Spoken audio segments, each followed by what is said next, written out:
My name is Stephen Meehan, and I actually was a former House staffer here on the Judiciary Committee and sat on the other side of the podium in a former life here. I am back before you today on an errand of love. I am serving as a volunteer chairman for the National Parents Organization. And around the nation, we have state affiliates that have been working with legislators and staff and are working to bring us closer to having a typical result being equal and shared parenting around the nation. We are grateful to my representative, State Helm, very proud to be in her district and proud that she has given our attention and allocated staff to help with this. I did want to mention that we are grateful to my close friend, Bruce Hanson, and the staffer that was assigned, Anna, to their help in drafting this very important bill. And I have to say, from the time that I spent in the legislature, this one is so very important. It is governing our most sacred bonds, and that is parent and child. Next to me, I have Mr. Matt Hale. He is from Kentucky. And in Kentucky, we did implement a similar bill, and we wanted to make sure you were aware of the results down there. So I will be referring to him. He did include some PowerPoint slides that we will get to. I'm going to be much more brief than my written testimony was submitted today, just to help move things along. I'm not here to discuss my personal case, but I am here to speak on behalf of families seeking child custody reforms. You will find me using the word we, and that's not only the National Parents Organization, but that is all non-custodial parents, their family, their grown children who have been through our family law and courts. Today, we are here, and the laws that we've watched and have been normalized once upon a time included slavery. Once upon a time, there was a time when it was normal that women weren't allowed to vote. We've been through a lot, and unfortunately, we still have normalized some things that we believe should not be normalized, and I'm referring to the ease at which we designate non-custodial parents and create them. We would like to see the exception, which is about 15% of cases today in Pennsylvania, result in an equal shared parenting arrangement. And we believe that it should be reversed, and we believe that we would have a much healthier society and families if we get to that, and we believe that this bill will bring us closer to what should be normalized. There are some concerns that we have encountered in other states that came from bar associations and came from domestic violence industries. What I want to refer to next is the results from Kentucky, because we can address those concerns not by guessing, but by the actual results and the statistics of this act in Kentucky. And to that end, let me introduce Mr. Matt Hale, and he will inform us about the results at Kentucky. Well, what a great day. Thank you to everyone on the committee for getting together and talking about what we can do to help children get to see both their parents after families separate. I'm Matt Hale, National Parents Organization Board of Directors member, but I am not here today as an advocate. I'm here today as a scout. I have walked the path that you are considering today. I initiated our nation's first shared parenting presumption law in Kentucky and led the effort for its passage. Kentucky's shared parenting law passed with enormous bipartisan support, 81-2 in the House and 38-0 in the Senate. The governor signed it into law, and then both parties tweeted out proudly about its passage. Kentucky joined together to do what's right for kids and pass a law that will one day be the law in every state, including Pennsylvania. After the lawmakers spoke so strongly with their votes, for the first time ever, American citizens got their say about an actual shared parenting law. And the voters spoke just as strongly, approving the legislation by a factor of almost 6-1 in polling. And what did the voters think of the lawmakers who passed the nation's first shared parenting presumption? They said 61% to 11% that they would support those lawmakers.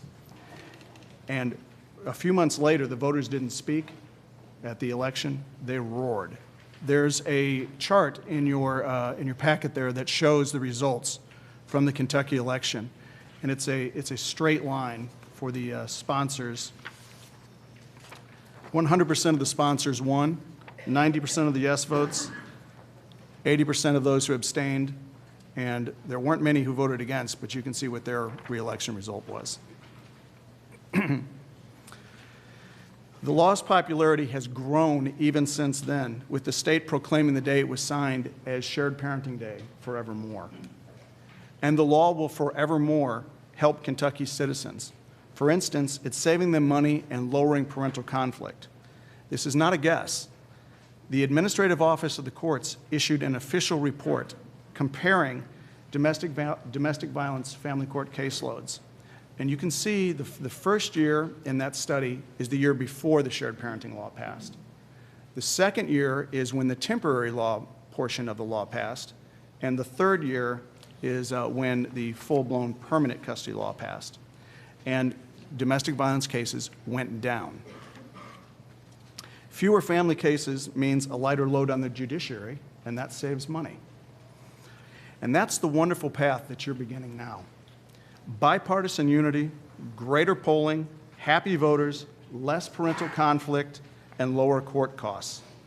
But the greatest step on the journey that you're undertaking right now will be the day that an alienated parent calls you with joy in their heart, saying that they get to see a child that they haven't seen in many years.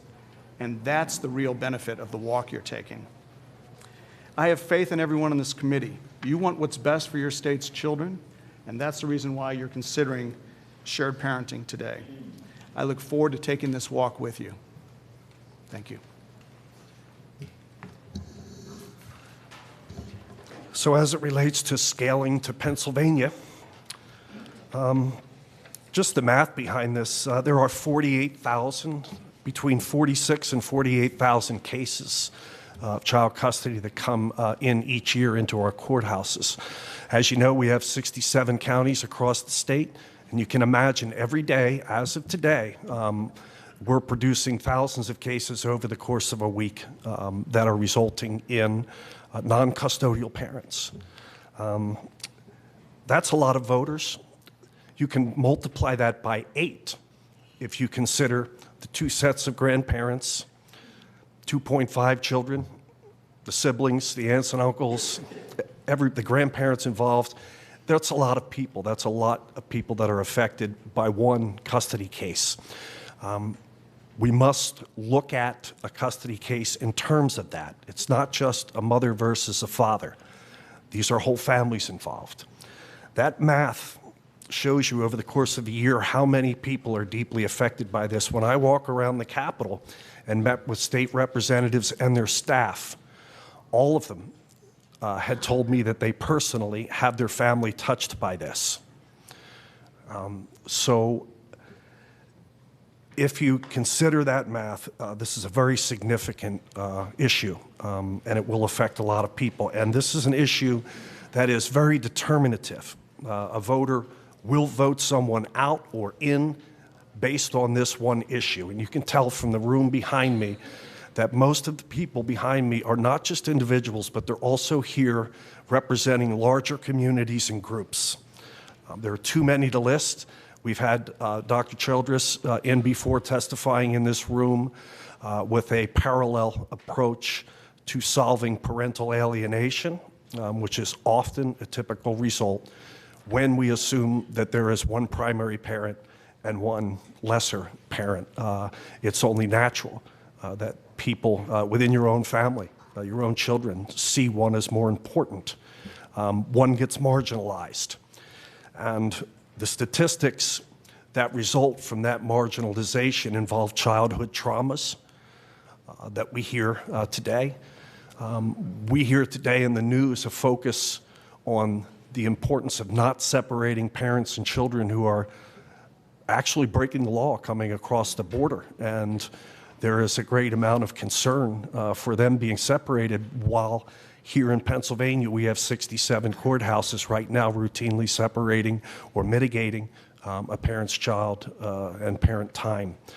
I haven't met the legislator yet who doesn't feel uneasy about the prospect that if their marriage fails, that they will go before someone that they don't know that well, who just got elected, and will tell you when you can love and see your children. It's the most basic bond.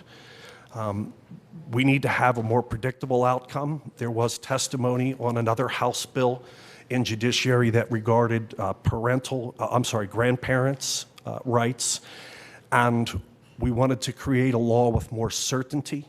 The testifier said we want our society to have some level of predictability that our bio-grandparents and that our parents will be involved naturally and, as to be expected, a presumption of their relevance in the life. And we ask that we afford parents that same predictability. It will reduce conflict. It will reduce trauma on the children. And it has proven to reduce violence. We are not asking that we, at this time, change anything with regards to any kind of criminal behavior that was involved or convictions. That's still there. It's unchanged. This bill would not change that. But we would ask you to try and take this small step forward so that we normalize parental involvement and equality and render the 15% being the sole custody, and at least require our judges to give a factually based rationale for not awarding that. And that's what we're here for today, and we're very grateful once again for this committee's attention to this issue. We know that it's a long one, it's a very passionate one, and we hope that you will continue to seek more information and results as it is occurring. I believe it was just introduced in Florida the other day as well. It is going to become more normalized and more expected that we find a way to split custody more equally.